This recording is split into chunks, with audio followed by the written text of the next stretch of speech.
Today I'm going to tell you a story about the Amazon, but not the Amazon rainforest, the Amazon in your backyard, which is a place you might not know about or appreciate. I hope to inspire you to discover that Amazon. I used to think that I wanted to be a tropical field biologist, to explore the unknown of tropical rainforests. So as an undergraduate, when I got the opportunity to be a research volunteer in Honduras, I went.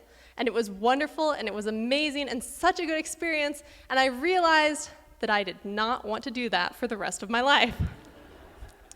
Now, that wasn't because of the giant bugs, or the ice-cold river baths, or wearing the same clothes for days on end, but I realized that Honduras wasn't home, and I wanted to work in a place that I really cared about and felt connected to.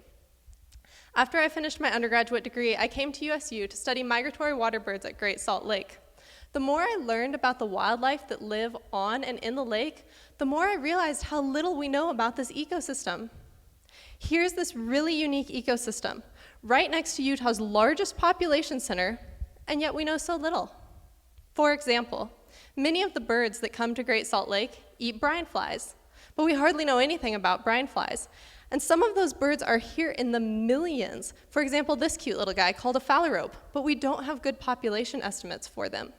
And we don't know why brine shrimp like to hang out over bioherms, which are these reef-like structures in the lake. We're making progress with some really good research on the lake, but there are just a lot of basic things we don't know yet. And so one day, I realized that Great Salt Lake is like its own Amazon, unique, full of wildlife, and relatively unexplored. But unlike the Amazon, it's practically in our own backyards.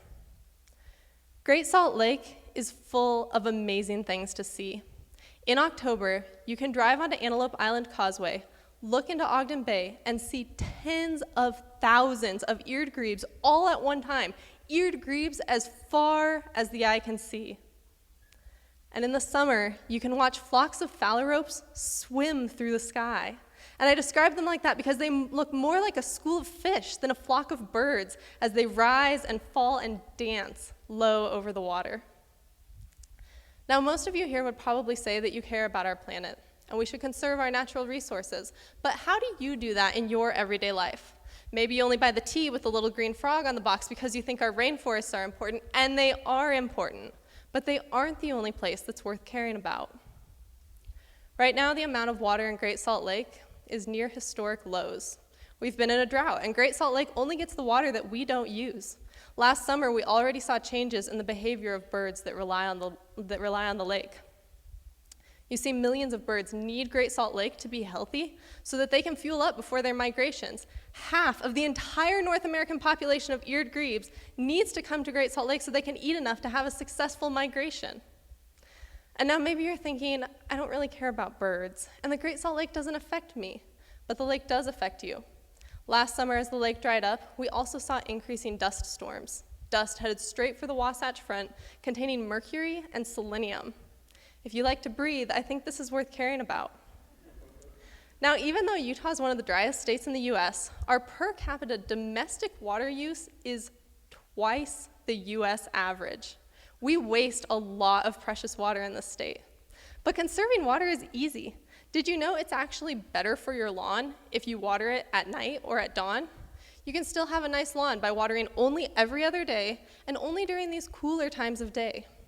This and other water-saving techniques are simple for us, but they make a big difference for our natural resources, such as Great Salt Lake. I'm always surprised when I talk to people who live in northern Utah who have never even been to Great Salt Lake. Or maybe you went as a kid and all you remember is that Farmington Bay smells bad and brine flies are gross. But if you haven't been, you're missing out on an Amazon. And if you do go, you can't just drive to the marina and let the brine flies chase you away.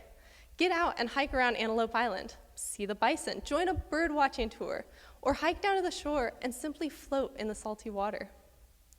Would you explore the Amazon if it were literally in your own backyard?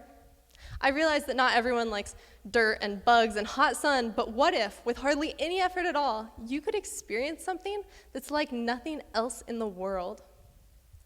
Wherever home is to you, whether you're from Utah or Nevada or Maine or Brazil, I'm betting there are cool things you haven't discovered yet. And maybe you think we've already discovered and explored all that there is to discover and explore, or maybe like I did, you just think the only unexplored places are far away.